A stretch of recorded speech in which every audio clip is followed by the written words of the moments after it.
شخص معین المسیح الدجال، ان دونوں میں فرق ہے۔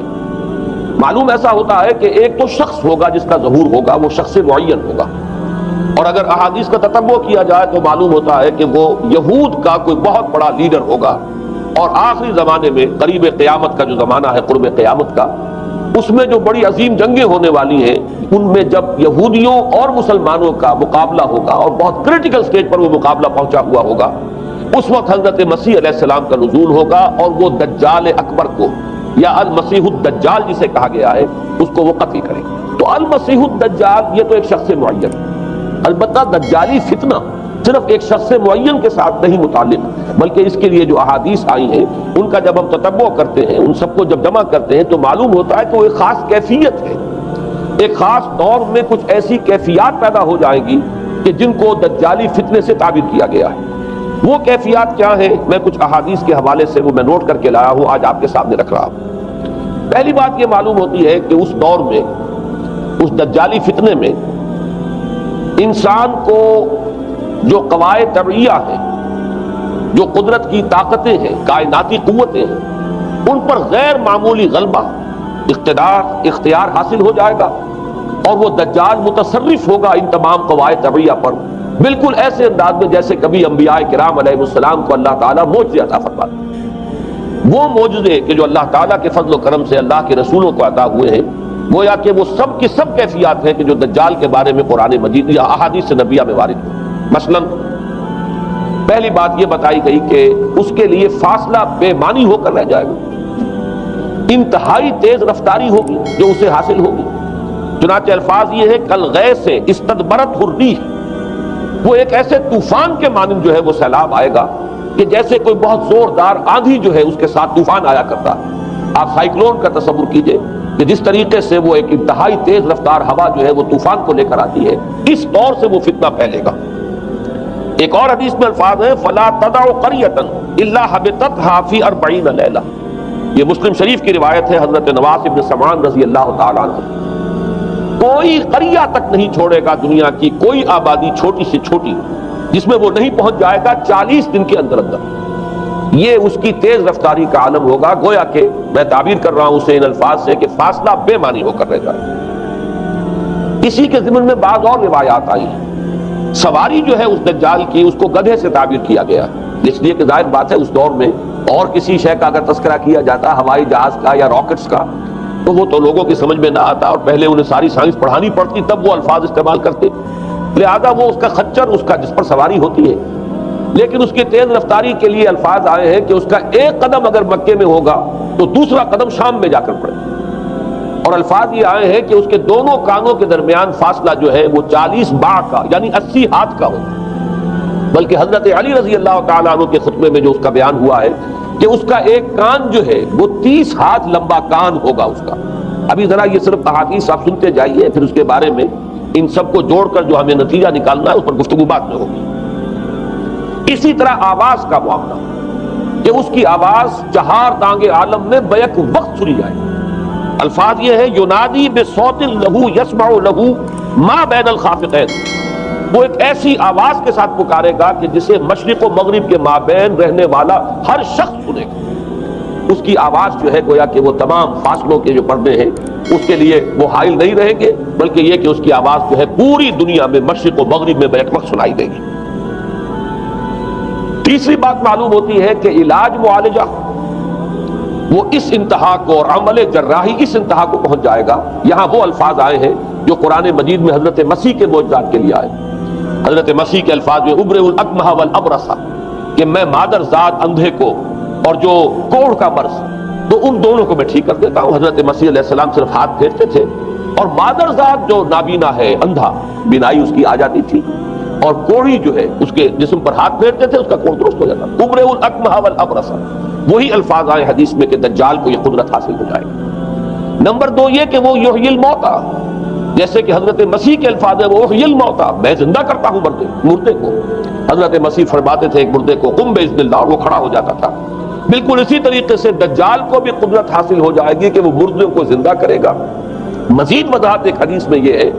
کہ وہ ایک شخص کو آری کے ساتھ بیچ میں سے چیرے گا، 2 ٹکڑے کر دے گا، پھر سینے گا اور زندہ کر دے گا۔ معلوم یہ ہوا کہ علاج معالجے کا علم اور دوسرے یہ کہ جراحی کا علم جو ہے وہ اپنی ان بلندیوں کو پہنچے گا کہ اس حد تک انسان کی رسائی ہو جائے گی۔ چوتھی بات، اس کو زمین اور فضا پر اس قدر غلبہ حاصل ہو جائے گا، الفاظ یہ حدیث کے یامر السماء فتمطر، وہ آسمان کو حکم دے گا بارش برسا اور وہ بارش برسائے گا، والارض فتنبت، اور زمین کو حکم دے گا کہ فصلیں اگا اور وہ اگائے گی، ویمر بالخربۃ فیقول لها اخرجی کنوزک، اور وہ کسی ویرانے پر سے گزرے گا، اسے حکم دے گا، ویران چٹیل میدان، اور حکم دے گا کہ اپنے خزانے نکال، اور فرمایا اس کا نتیجہ یہ نکلے گا فتتبعہ کنوزها، اس زمین کے جو خزانے ہیں وہ نکل کے اس کے ساتھ چلنے شروع ہو جائیں گے۔ زمین پر قدرت، فضا پر قدرت، بارش کا حکم ہوگا وہ بارش ہو جائے گی، آسمان بارش برسائے گا، زمین اپنے خزانے اگل دے گی۔ پانچویں بات، وَيُبْعَثُ مَعَهُ الشَّيَاطِينُ عَلَى صُورَةِ مَن مَاتَ، اس کے ساتھ کچھ ایسے شیاطین مبعوث ہوں گے کہ جو ان صورتوں کو اختیار کریں گے ان لوگوں کی جو مر چکے، من الآباء والامہات والمعارف، جو آباء و اجداد اور مائیں اور دادیاں اور جو بھی جان پہچان والے لوگ ہیں جو فوت ہو چکے ہوں گے، وہ ان کی صورت اختیار کریں گے۔ فَتَأْتِيَ أَحَدَهُمْ فَيَقُولُ أَلَسْتُ فُلَانًا أَلَسْتَ تَعْرِفُنِي، پھر وہ آئے گا اور وہ شیاطین آئیں گے اور انسان سے کسی سے بات کریں گے، کیا تم مجھے نہیں پہچانتے؟ کیا میں تمہارا فلاں رشتہ دار نہیں ہوں؟ اپنی نشانیاں بیان کریں گے اور لوگ پہچانیں گے۔ یہ وہ احادیث ہے کہ جن کا جو نتیجہ نکلتا ہے اس کو پہچان لیجئے۔ وہ نتیجہ یہ ہے کہ حضور صلی اللہ علیہ وسلم نے دجالی فتنے کے جو اوصاف بیان کیے یا جو علامات بیان کی، ان کا حاصل یہ ہے کہ سائنس اور ٹیکنالوجی کی وہ بلندیاں انسان کو حاصل ہو جائیں گی کہ جو چیزیں کبھی رسولوں کے معجزوں سے ظہور پذیر ہوتی تھیں، وہ قوانین طبیعہ پر تصرف کے باعث خود انسان کرنے لگے گا۔ یہ ہے در حقیقت حاصل۔ چنانچہ آج آپ دیکھیے وہ جو اس کا گدھا ہے وہ ہمارے آج کل کے ہوائی جہاز ہے، اور آپ کو معلوم ہے کہ یہ رڈار جو ہیں ان کے ہوائی جہازوں کے، یہ بالکل اینڈز پر ہوتے ہیں ان کے بازوؤں پر، اور یہی ان کے کان ہیں، انہی سے انہیں وہ معلومات حاصل ہوتی ہیں۔ خود ان کی لمبائی چوڑائی جو ہے وہ کتنی ہے، اور پھر یہ کہ ان کے درمیان فصل جو ہے وہ 80 ہاتھ کا یا 40 باہ کا وہ موجود ہے، اور جہاز کی ایک اڑان اب تو کہیں بات پہنچ گئی کہ آپ کو معلوم ہے کہ پوری دنیا کے گرد بھی ایک جہاز جو ہے وہ چکر لگا لیتا ہے چند گھنٹوں کے اندر۔